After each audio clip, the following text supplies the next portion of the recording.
안녕하세요. 대단히 반갑습니다. 어떤 소리에 대하여 최원현. 왜 갑자기 그 소리가 이명철은 기억의 창고문을 연 것일까? 눈발이 날리고 있었다. 나도 몰래 흘러나온 눈물이 눈가에서 얼어붙어 자꾸만 눈뜨기를 불편하게 했다. 하지만 끝과 끝은 아무 상관이 없었다. 가슴에 아는 금방이라도 파닥파닥 숨을 쉬며 살아날 것만 같던 작은 새의 가슴만 안타깝게 느껴질 뿐이었다. 조심해라. 넘어지면 큰일 난다. 무엇이 큰일 난다는 것일까? 나일까? 아니면 가슴에 아는 것일까? 조심하는데도 자꾸만 발이 헛디뎌졌다. 사랑눈이 내린 미끄럽고 가파른 산길, 아니 길도 없는 길을 가고 있는 내 발걸음이 자꾸만 미끄러지는 것을 겨우겨우 버티며 걸었다. 나는 넘어져도 괜찮으나 내 품 안의 이 작은 새가 잘못되면 안 될 것 같다. 더욱 안달이 났다. 여깄다 하자. 아저씨가 가던 걸음을 멈추더니 다박솔 옆 조금 평평한 곳을 삽으로 걷어내며 냉큼 구덩이를 파기 시작했다. 난 안고 있던 자세를 그대로 유지한 채 은땅을 파는 삽소리를 듣지 않으려는 듯 고개를 푹 숙였다. 품에 안은 이젠 생명도 떠나고 없어 생명체랄 수도 없는 생명체를 더욱 꼭 가슴에 안았다. 눈발이 점점 더 짙어지고 더 세지고 있었다. 인자 되었다. 보지 말고 서서 휙 던져버려라. 아저씨가 파놓은 작은 구덩이, 이 아이가 들어갈 자리란다. 가슴이 마구 방망이질 쳤다. 꺽꺽 나도 모르게 저 안 깊은 곳으로부터 시커먼 슬픔의 덩이가 목으로 치밀어 올라왔다. 뭣 한다냐? 얼렁 이 구덩이에 던져버려라잉. 또 한 번의 재촉에 다시 네모난 구덩이를 내려다봤다. 그 사이 어느새 하얀 눈송이들이 그 안에도 별처럼 내려앉아 있었다. 그렇구나. 너희들이 먼저 자리를 만들었구나. 그래, 이 아이도 별이 되었지. 너희들이 친구가 되어 주었구나. 조심스레 다가가 무릎 꿇은 자세로 아이를 내려놓고자 했다. 그런데 또 벼락이 쳤다. 뭐 한다냐? 너도 들어가려고 그러냐? 휙 던져버려놓게. 너까지 끌고 들어가면 어쩌려고 그러냐? 빨리 확 던져버리고 나와버려라. 그러나 그렇게는 할 수가 없었다 해서 내 딴엔 조심조심 최대한 바닥에 가깝게 해서 마지막 그의 방에 아이를 내려놓았다. 그런데 내 손에서 놓여지는 그 순간 텅 소리에 가슴과 귀가 총 맞은 것처럼 멍멍해졌다. 아니, 하늘에서 커다란 무언가가 내 머리로 쿵 내려앉는 소리였다. 내 가슴이 아니 내 온몸이 텅 하고 울렸다. 하마터면 그 소리에 놀라 나도 구덩이 속으로 꼬꾸라질 뻔했다. 그 순간 내 몸이 뒤로 솟구쳐졌다. 못하냐? 마른 고함소리가 다시 내 귀를 때리면서 아저씨의 손이 나를 낚아챘는지 내 몸이 뒤로 벌러덩 넘어졌다. 아무리 애기라도 너 하나 끌고 가는 건 아무것도 아니여. 그렇게 너도 따라가고 싶냐? 50년도 더 된 이야기다. 그런데 지금도 가끔 그 소리가 귀를 먹먹하게 한다.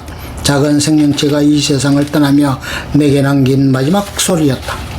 내게 이모부는 아버지 냄새를 맡게 해준 유일한 분이셨다. 내가 초등학교에 다닐 때 막내 이모는 시집을 갔다. 학교에서 뛰어온 내 눈에 이모는 원삼족두리를 쓴 신부의 모습으로 신랑과 맞절을 하고 있었다. 그렇게 이모는 담양지실의 영일 정시댁으로 시집을 갔다. 늘 내 곁에 있던 이모 나를 업어주고 키워주던 이모가 나를 떠난 것이다. 3년쯤 되어 할머니랑 이모네 집에 갔었다. 무등산에서 흘러나온 물이 지실마을 앞을 지나 맑게도 흐르고 있었다. 2미터도 넘을 저 깊은 바닥까지 한 뼘 깊이처럼 훤히 들여다 보이는 막디 맑은 물이었다. 그 후로 방학을 맞아 몇 번 더 임원에 갔었다. 버스를 2번이나 갈아타고 가야 하는 힘들고 먼 길인데도 임원에 가는 것은 늘 좋기만 했다. 이모부는 참 말이 없는 분이셨다. 그러나 그 묵직함이 더 어지스럽고 이모 몰래 내 주머니에 살며시 용돈을 넣어주고 나던 이모부셨다. 고등학교 2학년 겨울방학 때였다. 할머니께 임원에 가겠다고 했더니 갑자기 털썩 주저앉으시며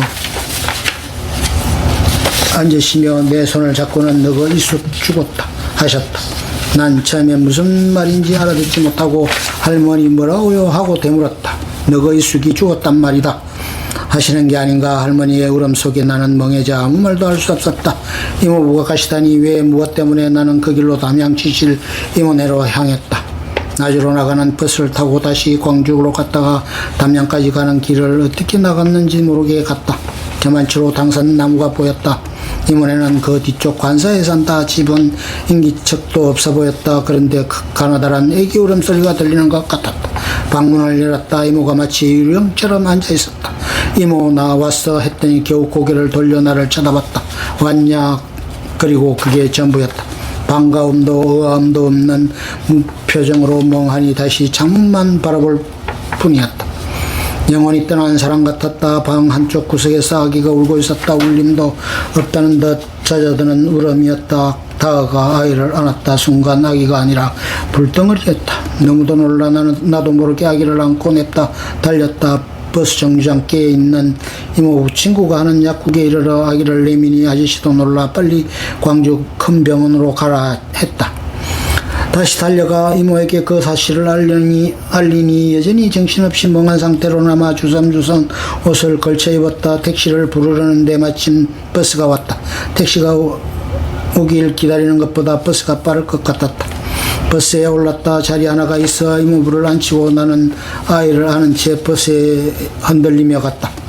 얼마나 갔을까. 아기가 나를 보더니 씩 웃었다. 순간 내 몸에 털이란 털이 모두 곤두서는가 싶더니 식은땀이 온몸을 둘렀다. 무서움증이 확 몰려들었다. 순간 이놈 가나보네 하는 느낌이 오는가 싶더니 아니나 다를까 아기가 스르르 눈을 감아버렸다.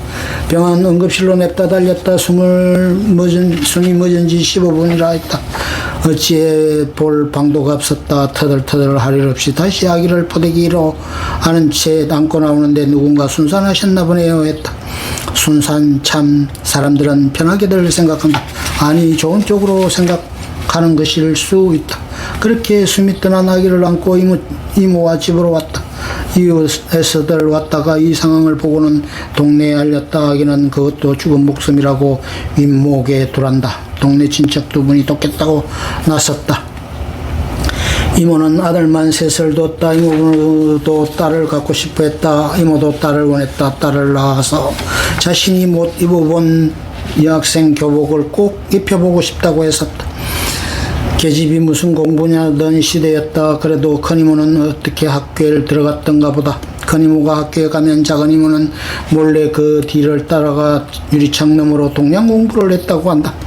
할아버지 친구였던 교장 선생님이 그러지 말고 같이 학교에 보내라고 했지만 그것도 못하게 하셨단다. 그럼에도 이모가 하도 그러니 큰이모랑 같은 반에서 공부할 수 있도록 교장 선생님이 살짝 넣어주셨다고 한다. 그렇게 2년가량 교실 수업이 전부인 이모는 교복을 입은 여학생만 보면 한참씩 넋놓고 바라보곤 했었다고 한다.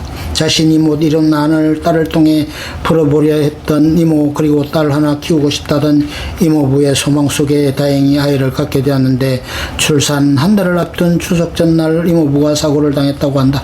농협에 근무하던 이모부는 공대 출신답게 기계를 좋아하여 여기저기 취미를 살린 오토바이를 타고 다녔는데 추석 연휴 기간 동안 금고에 현금을 두는 것이 마음에 걸린다며 그걸 가지러 갔다고 한다. 그런데 돌아오는 길에 오토바이와 사람이 20m 간격으로 날아가 떨어졌는데 몸에는 아무 상처도 없이 논에 떨어져 돌아가셨다고 한다. 유난스러워 보일 만큼 검술이 좋은 부부였다. 한 달 후에 태어난 유복녀가 이 아이였다. 채 100일도 되지 않았는데 엄마인 이모는 여전히 정신줄을 놓아버린 상태였다.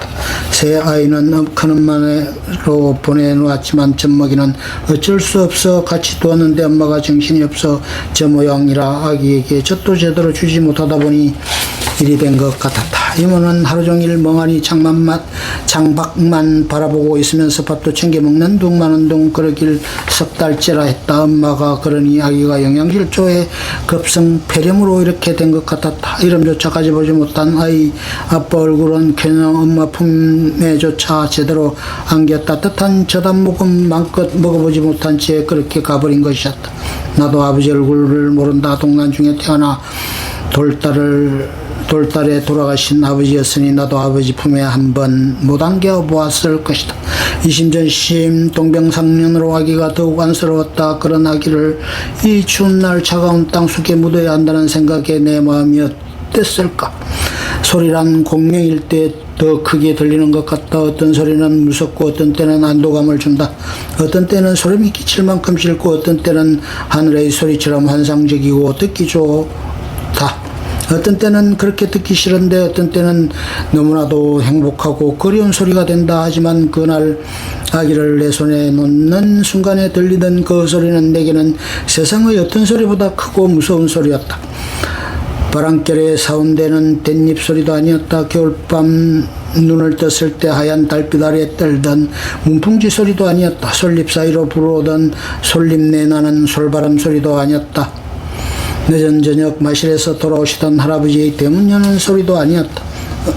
어린 날엔 그런 소리도 다 무서웠다. 하지만 그런 자연이 스스로 울림을 통해 만들어낸 자연이 내는 소리가 아닌 내가 들은 덩 소리는 이 세상에서 저 세상으로 떨어지는 소리였을까. 떨어지는 소리는 결코 무게에 좌우되는 것이 아니었다. 거대한 폭포수처럼 크고 웅장하게 떨어지는 소리도 있고 눈발처럼 사뿐히 떨어지는 소리도 있을 수 있지만 어떤 때는 아주 청명한 소리로 들려오고 어떤 때는 소음이 되는 것도 무게 때문만은 아니기 때문이다.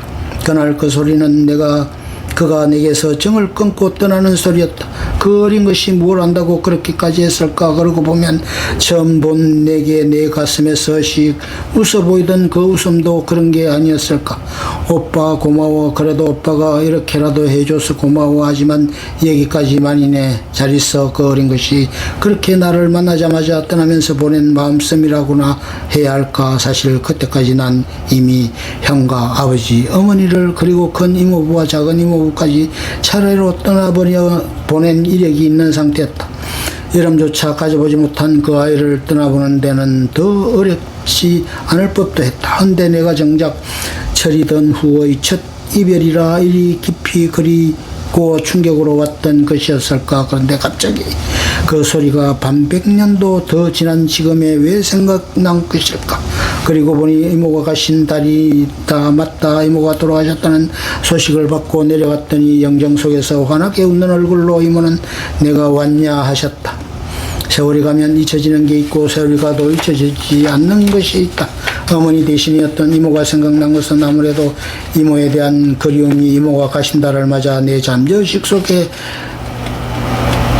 아이의 기억을 일으켜냈나 보다. 내 눈으로 처음 목격했던 죽음 그리고 그를 직접 묻던 날의 기억이 초록이 푸르던 날에도 눈발을 흩날리던 날의 기억으로 되살아난 것은 단순한 그리움만은 아닐지도 모른다. 지금쯤 그 영혼은 어디서 우리를 보고 있을까? 그가 보기에 부끄럽지 않게 살고 있는 것일까? 텅 그 소리가 제대로 살고 있느냐고 묻고 있는 것만 같다. 새삼 오늘에